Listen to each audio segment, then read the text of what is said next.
And so what I realized was if you can't take time to be a human being, then you can't add anything to the music that you're doing when you get on the podium. So it's so important to experience life and like make memories and make experiences because those things influence your music making. Hey there, welcome to the Conductors Podcast. I'm your host, Ting, a conductor with over 20 years of experience working with professional symphony orchestras, opera houses, new music groups, and vocalists. I'm also founder of Girls Who Conduct and have mentored hundreds of conductors from across the globe. I created the Conductors Podcast to share all the behind-the-scenes secrets with you while I interview conductors, musicians, and business gurus from around the world. This is a space created for conductors, conducting students, musicians, and non-musicians who are curious and interested in learning more about the profession, craft, industry, and business. Shy away from the real talk? No way. Money, hardship, growth, and the roller coaster of a conducting career are all topics we discuss here. I will give you simple, actionable, step-by-step strategies to help you take action on your big dream, move through the fear that's holding you back, and have a real impact. Now, pull up a seat, make sure you're cozy, and get ready to be challenged and encouraged while you learn.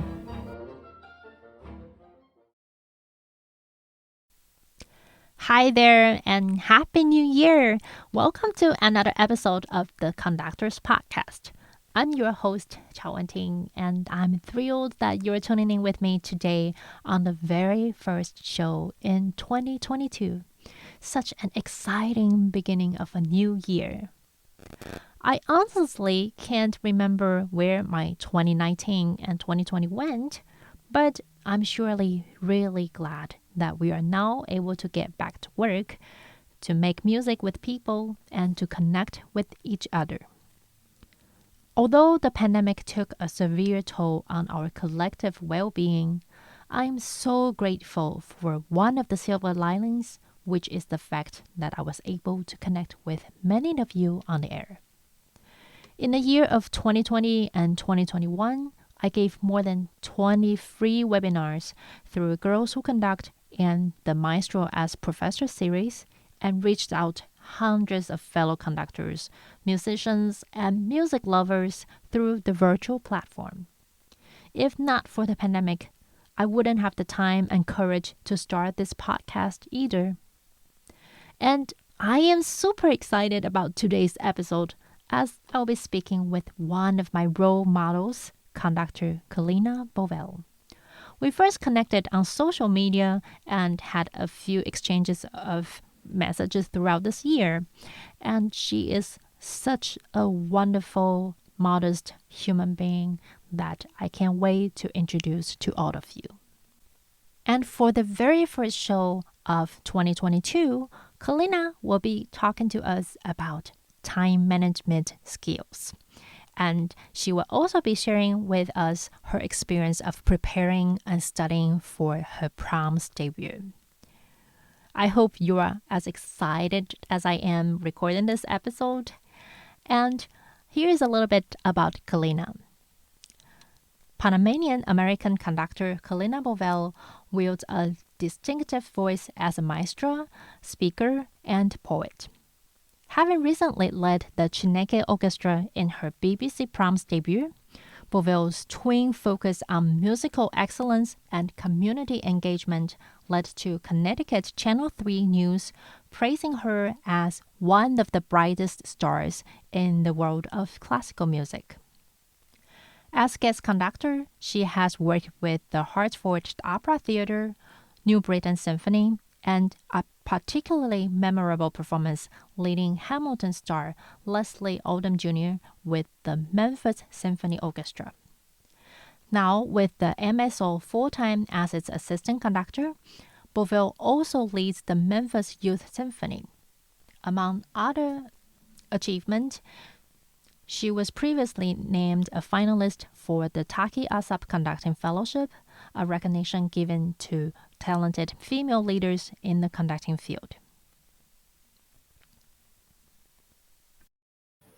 Hi, welcome to the show, Kalena. I'm so thrilled to welcome you to the show, and I can't wait for you to share your story and experience with my audience. Well, thank you for having me.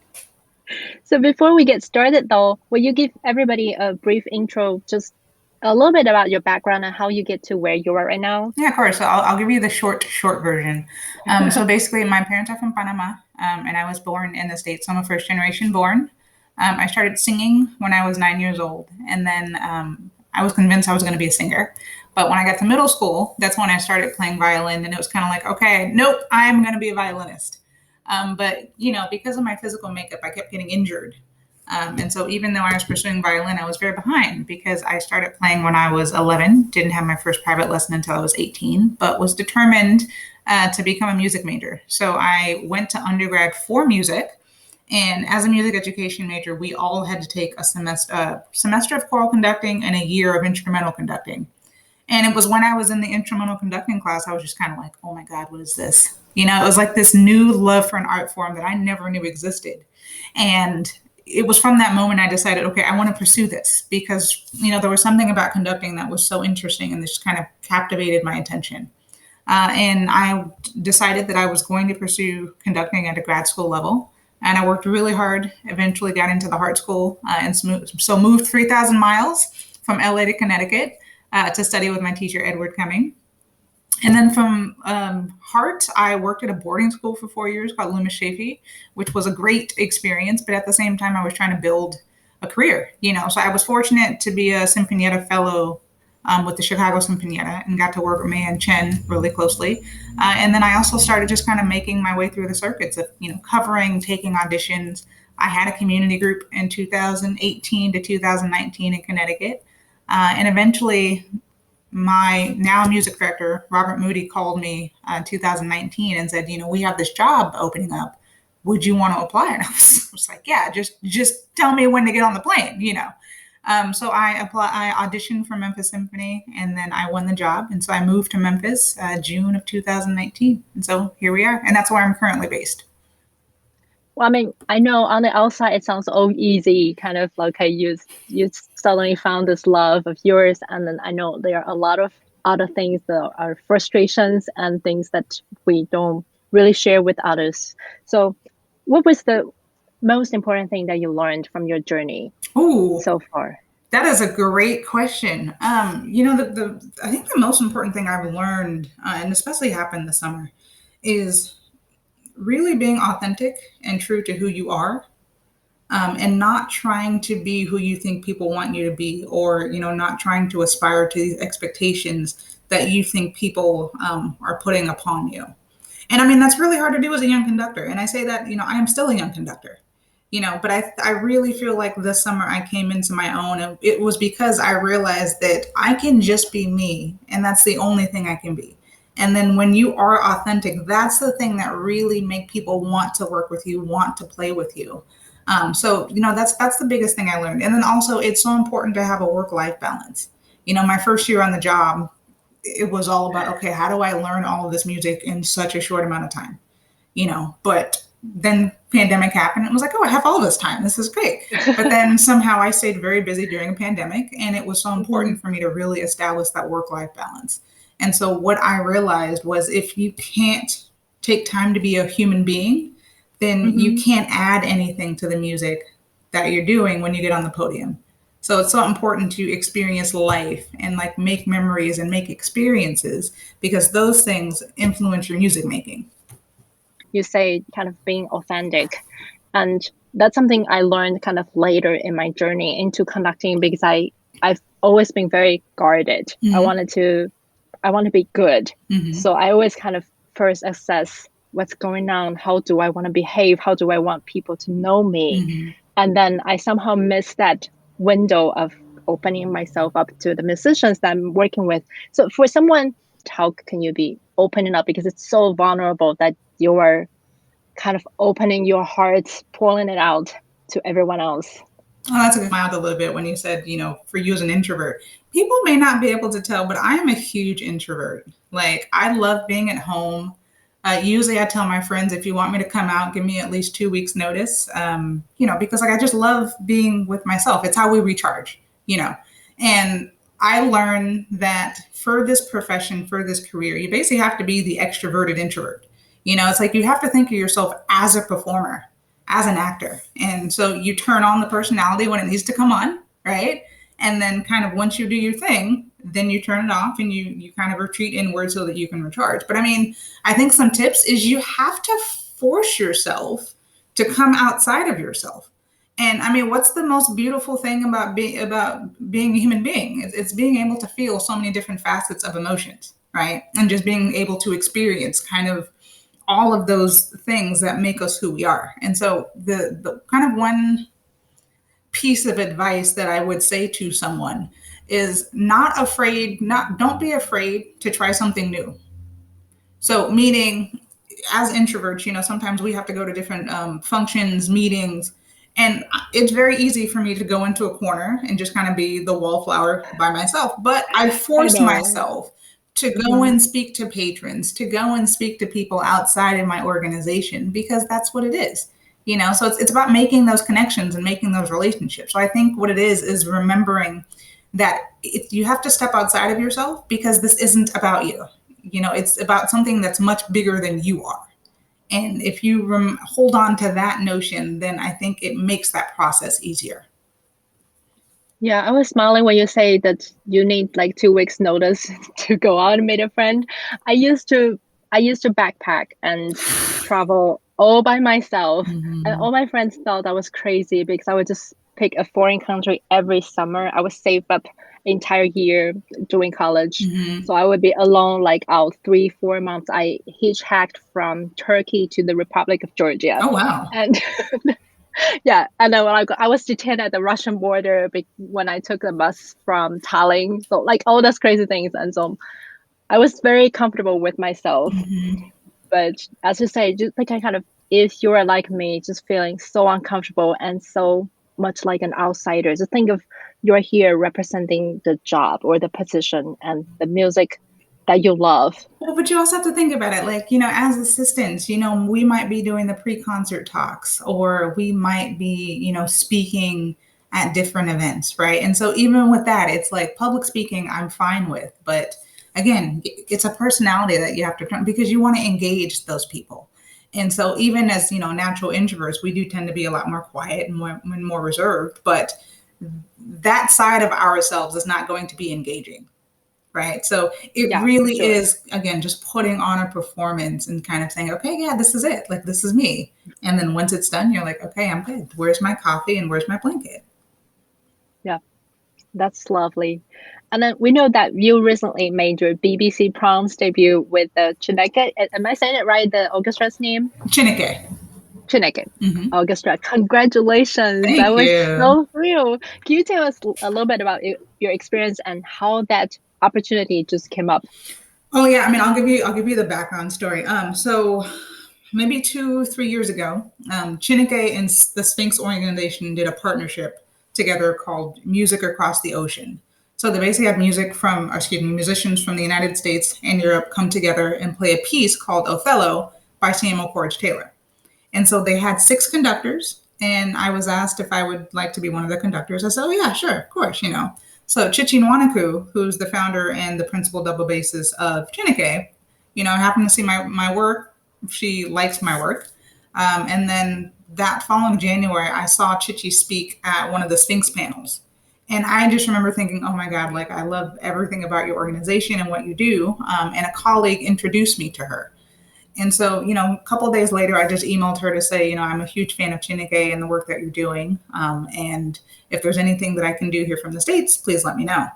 So she had emailed me about a concert in November of last year, 2020, and asked if I would be available to conduct this concert. And I was like, yeah, Chineke, like, of course, right?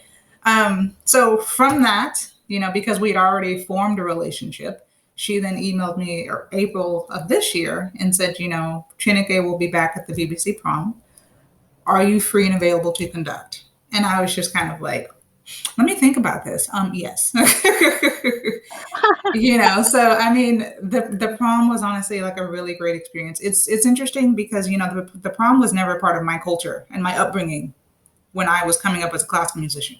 And I'm sure that's true for many, people in the United States, but it's a big part of the European culture. So once I started learning the history of the prom and just kind of, we performed 2 pieces by Samuel Courage Taylor. We did his first symphony and then his Hiawatha overture. So really quickly, his Hiawatha cantatas had been performed in the Royal Albert Hall over 800 times. So to go into that performance, performing the overture now, it's like there was already history with that, So it was a really special moment. Chineke is primarily a musician of colors for Black, Asian, Middle Eastern, Black, African, Asian, Middle Eastern musicians. And so to also perform music by all composers of color to a very diverse audience, I mean, it was huge. And, it goes back to, I got super nervous the day of the dress rehearsal. It was the first time I ever got nervous. And it was because when I got out of my Uber to walk into the hall, I was like, oh my God, this is where the concert is. Because the hall is massive. It takes up several blocks. And all of a sudden it was hitting me, like what this magnitude of this concert meant. And it was less about, oh my God, I'm going to make my BBC Prom debut. For me, it was the fact that little boys and girls get to see representation, that adults of color get to see representation. And I just thought that was the coolest feeling.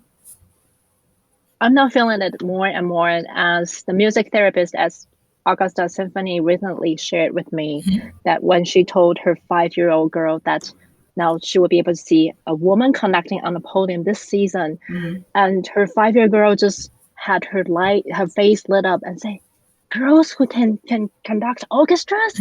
I never knew that. And with those little moments kind of really made me smile and thinking that, okay, we are really representing something that is much bigger beyond us. We are only part of this, but for the next generation, for people right with us and just behind us to see it is possible. I wanted to get back a little bit because you said you sent a cold email to Chichi, and how does that work? I mean, like, do you do that often, sending cold emails to others? No, you know what? And I feel like that's the introvert in me. It is very difficult for me to send cold emails. I know, that's why I wanted to ask, because I don't, and then or I sometimes feel so weird when I'm sending emails. I don't know what to say, and I don't want to be singing aggressive. Yeah, no, it's really difficult for me. And I've had people who have introduced me to people via email, and it's like, oh, I need to follow up and actually send the first email, and I still haven't done so. But no, so when I was a conducting fellow in the Chicago Sinfonietta program, it's so many things about basically the off-podium skills. So building relationships, speaking with donors, how to conduct yourself, how to be authentic, all these different things. And so one of kind of the sessions was how to build relationships via email. Meaning if you meet someone, right, in a session, in a luncheon, in any type of function, and they give you a business card, be sure to email that person within 3 days to say, hey, it was lovely meeting you, or just X, Y, and Z, so that you can start building that rapport with someone. So with Chichi, I just remember saying again, it was a pleasure meeting you at the Sphinx Conference. I'm a huge fan of your work and with Chineke, and, best of luck to you and your organization within the future. And I'm sure I said, again, if there's anything I can do from the States, please let me know. But, and that was it. And she didn't respond, which is totally fine. I mean, some people may and some people might not. But, several months later, it was, hey, would you like to conduct this concert? So, a relationship had been established. So I just wanted to tell everybody it's totally normal if you don't get a response, but it's still important that you make that initial step because people see it. They kind of remember your name. They might put it at the back of their, they have 100 things to get to now, but kind of making that impression is important. And Chicago Sinfonietta is totally an awesome organization. So I think I heard they are opening up their fellowship application next year. So we'll put that in the show notes. It will be at chowwenting.com/14. So here comes the best part that I'm so looking forward to about this episode, because I know that you've been posting about your journey of studying and organizing your work. And I've been following because I have to say that I personally benefited so much from your post, and I can't thank you enough, because during pandemic it was such a weird time that everything was canceled or postponed, and I couldn't really motivate myself to do work, even though I knew I was like, okay, I suddenly have all this time, I should get so many things done, which I didn't. But seeing you kind of organizing stuff really helped me. I just want to say thank you. Oh, well, thank you. I mean, that really does mean a lot. I mean, sometimes I don't like, it's so interesting. I feel like I'm the most terrible like conductor because I don't have a huge meaning because I don't have a huge social media presence. It's like my Instagram used to be private, but now it's public, and I really grappled with that decision. Because I'm such a private person. And it's like I don't post for the sake of posting. I only post when I have something to say. And the reason I say that is because even when I was a student in school, even high school through college, I would always get the comments, oh, Kalena needs to speak more. And I would be like, but I don't have anything to say.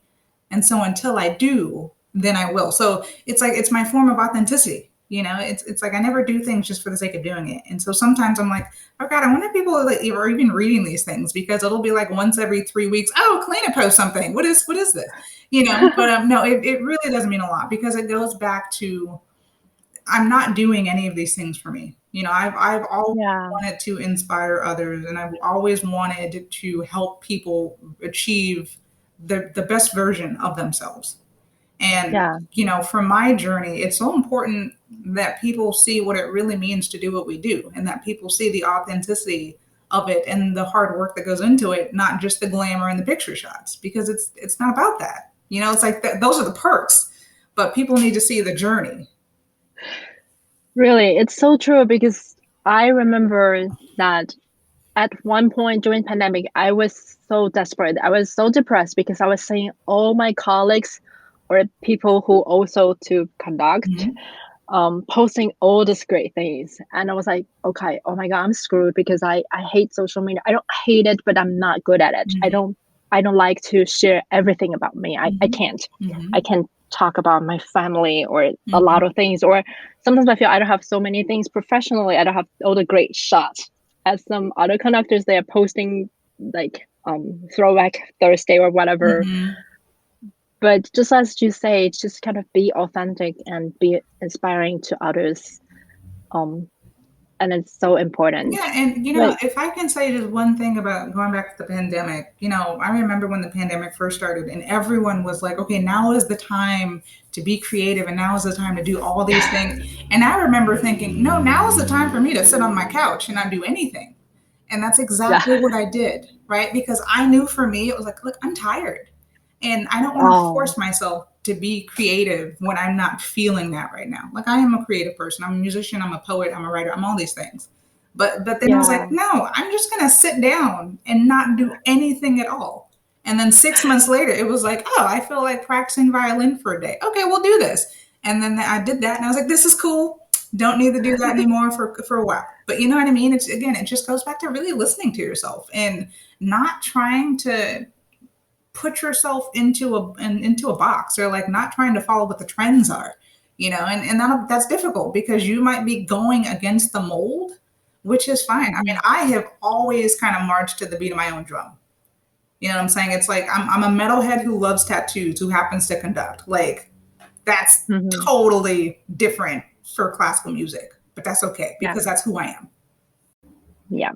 So tell us what I know you what you did after the 6 months of doing nothing, and I know there was the it was the engagement to conduct a prom that got you back sort of on track a little bit.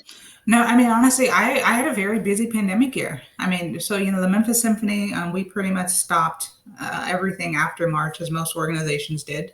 So we canceled our last 2 final masterwork concerts, if I remember correctly.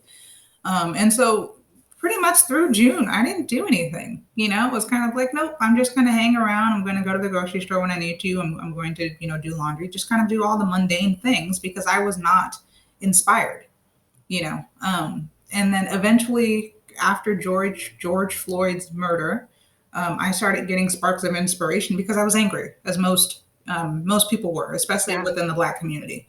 And from that time, I wrote 3 poems. One of which was turned into a very lovely collaboration video that I did with Rob McClure, who's I always get this wrong. I believe he's a Tony nominee.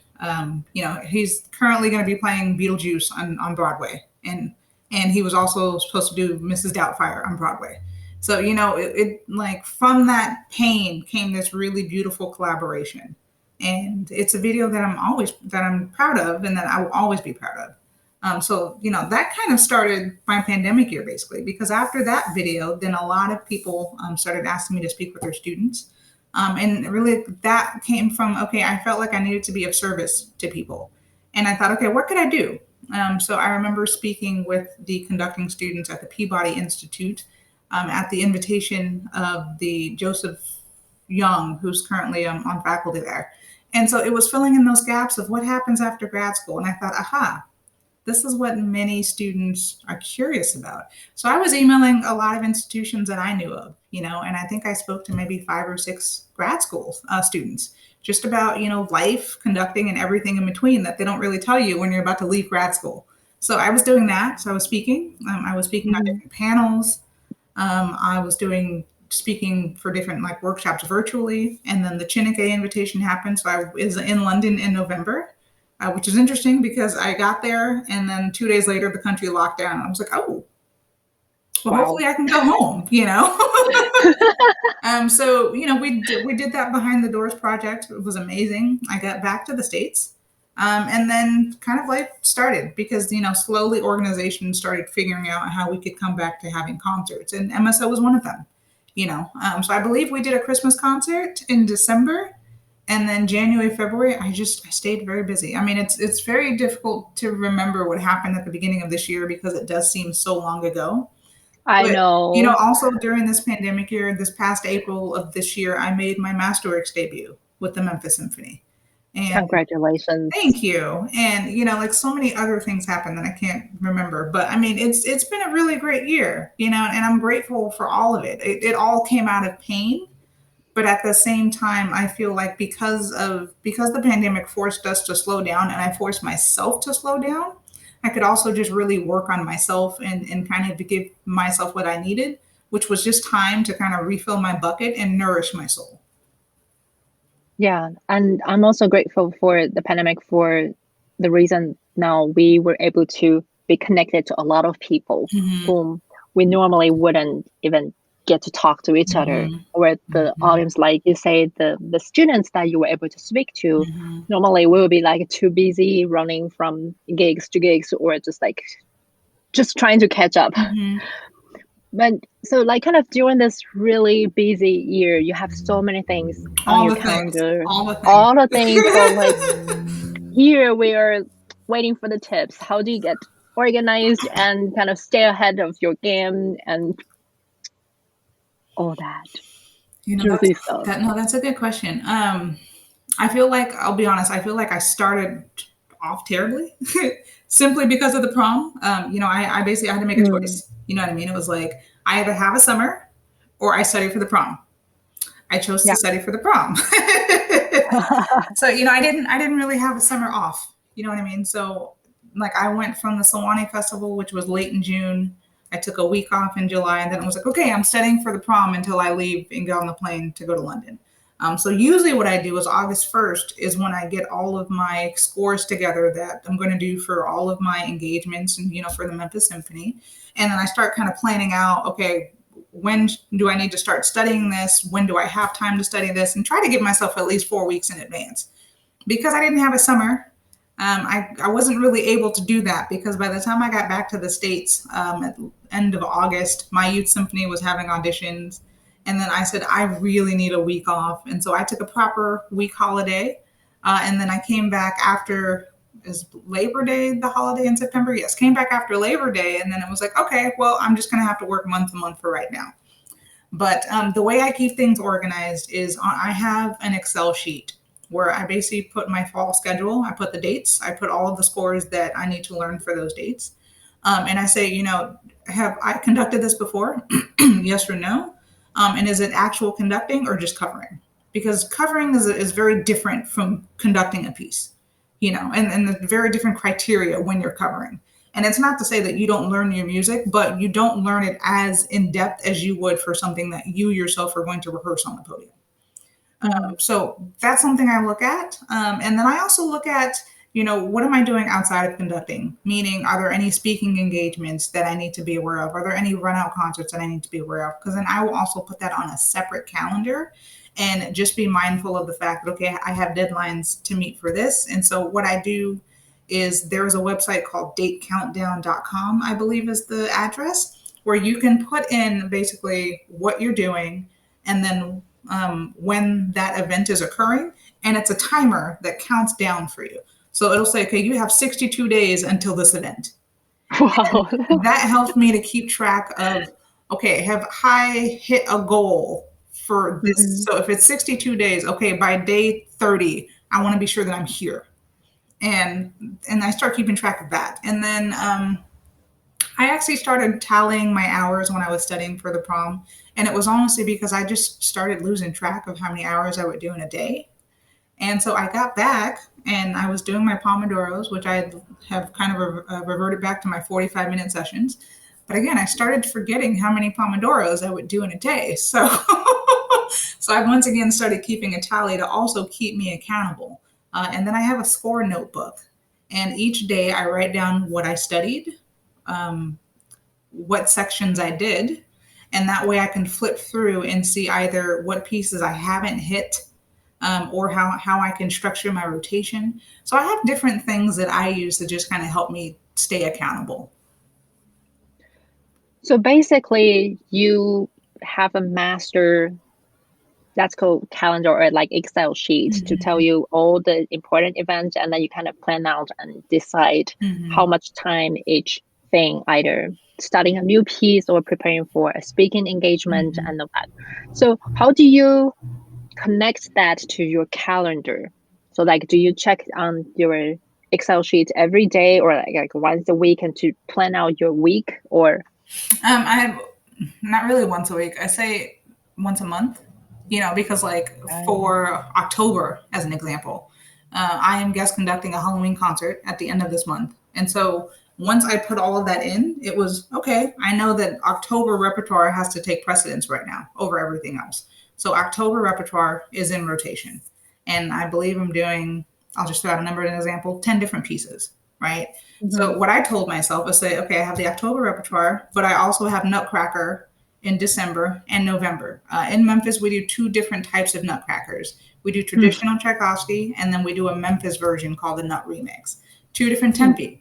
So I say, okay, Nut Remix is in November. That's important. So that means that every day I'm working on at least two pieces from my Halloween rep. Every day I have to look at Nutcracker in order to get those tempi in my ear, right? And then I'm also working on one score from Memphis Symphony and then one score from the Youth Symphony.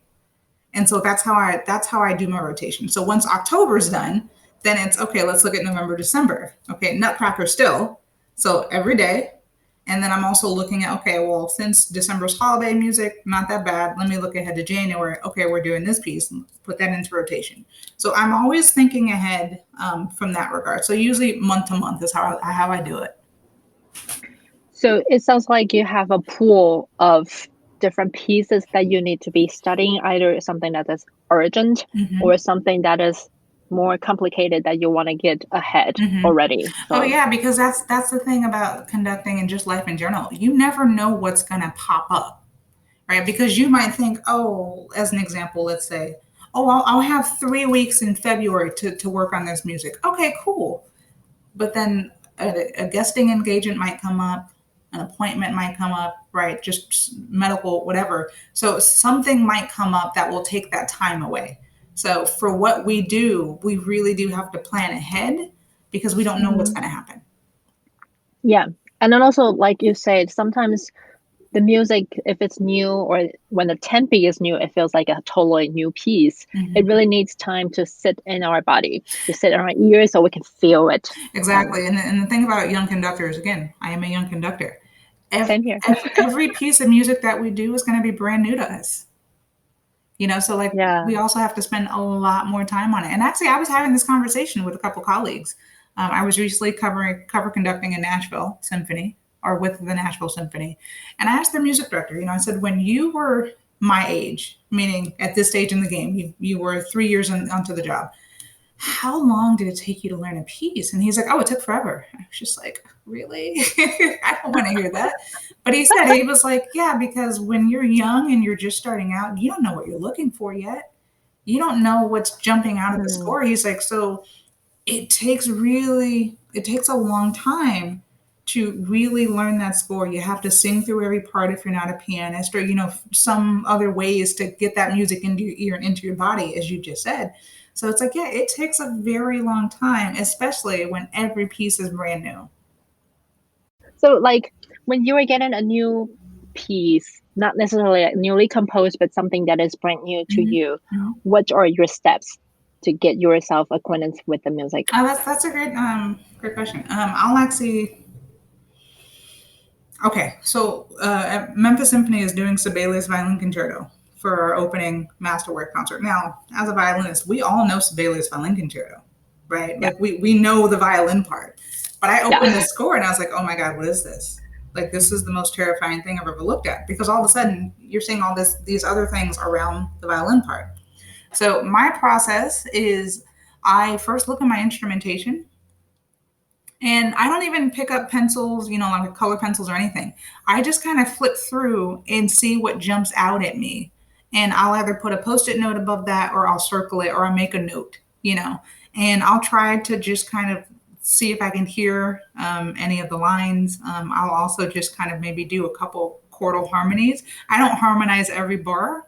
I kind of harmonize the phrasing arrival points. And then also if anything just, again, jumps out. And so I'll do this for the entire movement. And if it's a piece that I don't know, like I've never heard before, then I will listen to it because I'm not a pianist. And to try and play through a score would take me at least 3 years. I don't have that type of time. So I will listen to a score 4 or 5 times just to kind of understand the composer's language, if it's a composer I don't know. With the violin concerto, I know it, right? So I listen to 3 or 4 different interpretations. One, so you can also see what different violinists do to interpret that piece. And then after I kind of do all that, so let's say this is just the first 3 or 4 days. So after that, then I will go through and then I'll put in my phrasal analysis. And I will do a little bit of formal analysis in terms of, this is an introduction, exposition, just kind of doing that whole jazz. And then I will go in with my color. And I only use 2 colors now, just red and blue. And I'll use a green if there's a meter change, just to highlight meter change, and that's about it. And so I also go to my keyboard and I will try to play through every line very slowly. And, one thing about how I was trained was it was never really said how important it is to vocalize, meaning to sing. So I will try to play through a line, even if it's just 2 bars, and then I'll try to sing it back so that I start to ingrain it and put it into my body in a different way. So I'll be at the keyboard for a while, just trying to play through.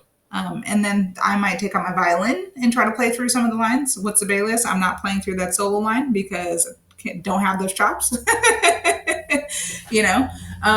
yeah, that's honestly my process. And for me, on a good day, in an hour, I can maybe do 1.5 minutes worth of music, which, for anyone, that's maybe 10 pages, if you're lucky. Yeah. So when you say you play it on the piano, and I know for some non-pianists that they might find it stressful, but when you play it on the piano, do you want to hear the individual line, or like what's the purpose of playing it on the piano? Because we hear it a lot from conductors. No, of course, and that's actually a good question, because I used to ask the same exact thing. It was like, what's the point of playing this, because this isn't doing anything for me. So for me, it's playing the chord, right? So knowing that chord structure in the left hand, whatever the chords are.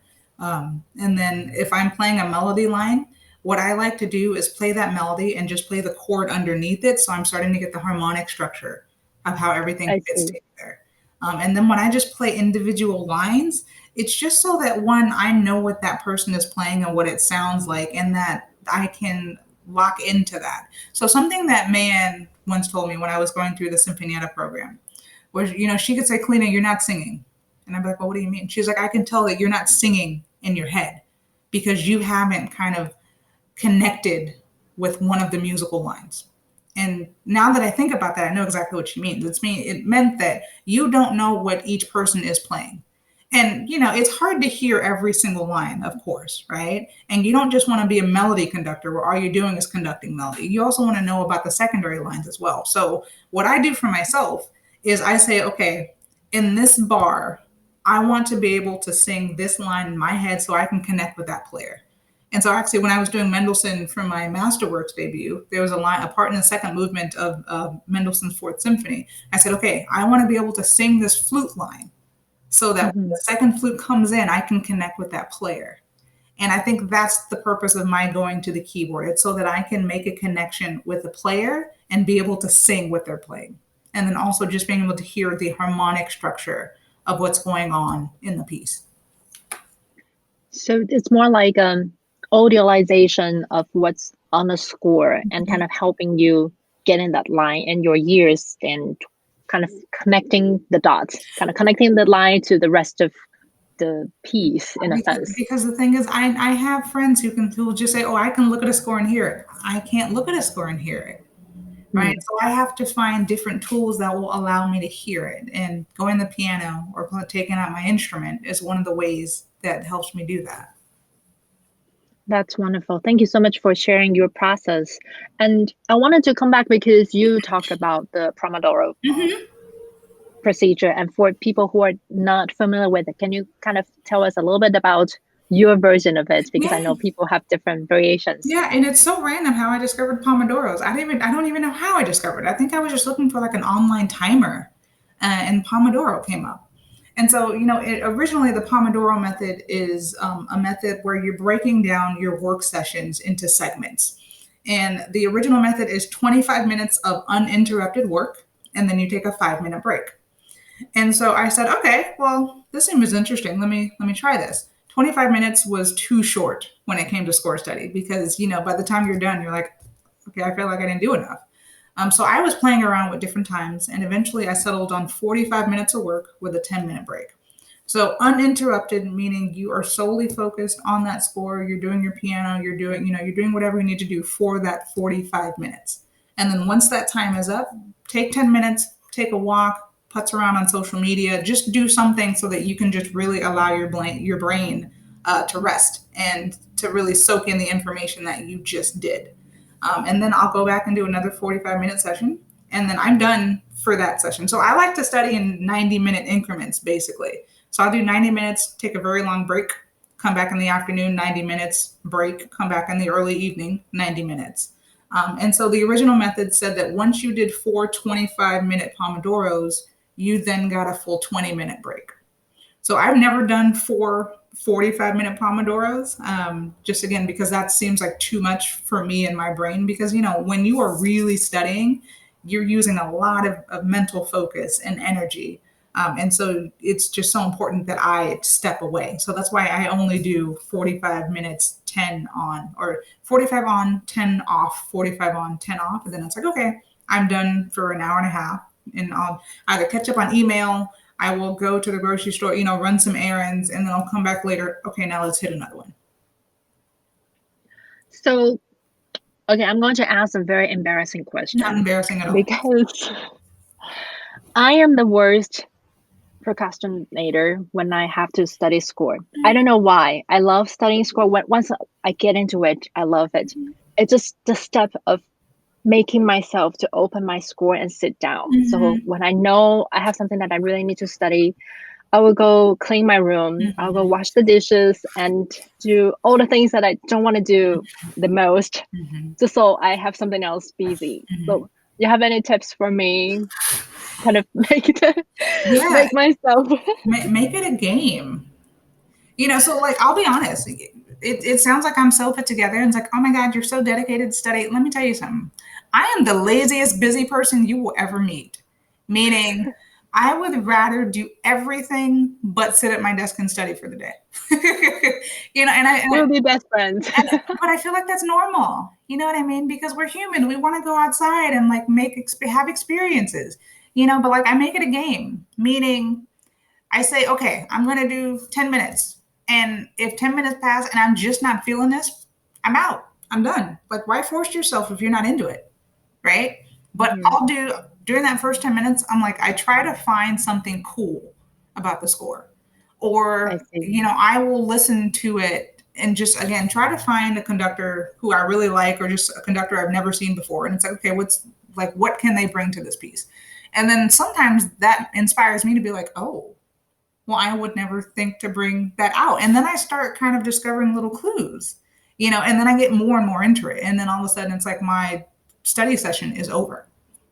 So like make it a game, it's like, don't think of it as work because when it's work, no one wants to work. Work is a drag, you know what I'm saying? But like, if you think of it as, oh, I'm playing today, then everyone wants to play. So like, you should totally just have fun with your scores. And I think that's the thing too. It's like, try to switch up your score study process so that it's not the same thing every single day. So maybe one day you're clapping through rhythms and making it physical as opposed to just sitting there with your pencil and color pencils, or maybe one day you're trying to play through a line on your instrument, or, you're like, I'm going to solfege this horn line so that you can practice your clef reading, but like make it fun because that's also how we learn these things. When it becomes like a game, then we absorb it much better. Yeah, I love it. I'm going to totally use that. It's like kind of, as you say, giving myself different assignments. So I'm like kind of looking just at the horn lines this time, pretending I'm the horn player, or looking at specific things to kind of just get myself started. Because once I get started, I'm okay. But it's that part that's really dragging me. I'm so embarrassed. But no, you shouldn't be because you're not the only one. And again, these are the things that people need to know. It's like we don't just like sit here and think, oh yeah, score study is cool. No. Score study can be cool, but on the other end of it, you're just like, I don't feel like studying for 4 hours today. That's just not what I want to do. And like, that's okay though. It's like, it's okay to have off days. And actually, I'll tell you a very quick story. I have a friend who would wake up, he would study 8 hours a day. And he had a routine. He would wake up at 4:30 in the morning, I believe, and pretty much laid out his schedule for me. He's like, the afternoon time is when I would catch up on emails. I'd go grab a coffee, and then I would study again from 4 to 7, and then do my evening wind down, and then be in bed by 7:30. And I'd be like, so when are you living life? And of course, he was like, oh, well, not really. It's like, okay, well, that's cool. But he said, but then there are other days I just don't feel like doing that. And so I don't. And I said, well, then what do you do instead? He's like, I will go to the gym. I'll go to the park. I'll just do everything but study. And what I realized for me is it's so important to have that one day off so that you can recharge, and because again, being so focused and intent on one thing for several hours a day is very tasking on the mind and on the body. Right. So that's why it's so important to don't approach it like work, approach it like, it's a puzzle, like you're looking to find the answers as opposed to you're trying to do this so you can make it right. It'll never be right. It's a learning process, it's a journey. So have fun with the journey. And I think if we start thinking about it like that, then it becomes less of work. Yeah, I love what you said. And I think it's really important to be forgiving with yourself. Understand that everybody has off days, just like Kalena here. There are days that we are not the best of ourselves, which is okay. Just give yourself time to heal, to recharge, and to refill your bucket. But thank you so much for being here, Kalena. And I wanted to give you a chance. I know I'll put that in the show notes, but I wanted the audience to listen from you, like kind of where can they find you? Oh, Like, all the places. Firstly, it's been a joy speaking with you. I mean, you and I are colleagues via social media, but it's just been yeah. awesome, like getting to know you and just seeing all the things that you're doing, with Girls Who Conduct and all of these other avenues like this podcast. But where can people find me? So they can find me on the interwebs. So you can find me on Instagram. My Instagram handle is Silver Smiles, but silver is spelled with a U. So it's Mm-hmm. SILVUR and then smiles. Mm-hmm. I also have a website, kalenabovell.com, which has just been redone. And I'm definitely Yay. rocking my natural curls. So, like, I love it. And then you can also find me on Facebook, which send me a message on Facebook to let me know if you're adding me because my Facebook is very Mm-hmm. private. That's kind of like the one private thing for my life. So I don't necessarily add everyone. But yeah, so those are the three places that you can find me. But I have to say, I love the new website and especially all the new pictures. I think they are so great. Thank you. You're like professional, but kind of really just totally 100% authentically you. I I can know. see your personality. You That's know, the best thing about it. and that's so funny. I'll tell you really quickly. It was so important for me when I was having these pictures done. I was like, and the photographer and the company, the agency that I work with, as Karen Kubida's agency, they said, is there anything that is a definite? It's like it is a deal breaker. I'm like, yes. My photos has to have me in combat boots and skinny jeans, and they were just Hmm. like, okay. And it's because I realized that my look on the podium is like skinny jeans, a polo, and combat boots. And it's like, Hmm. that's how I want people to see me. Like, this is my authentic self. And so it's just really cool that we were able to capture that in these photos. It's like there's no pretension. It's like, this is just me. And like there's one image Yeah. that the photographer really highlighted my tattoo. And it's like, I love that because I have tattoos and I want them to be normalized in classical music. So no, thank you. I'm really proud of how the website came out, and I'm just so happy with my pictures.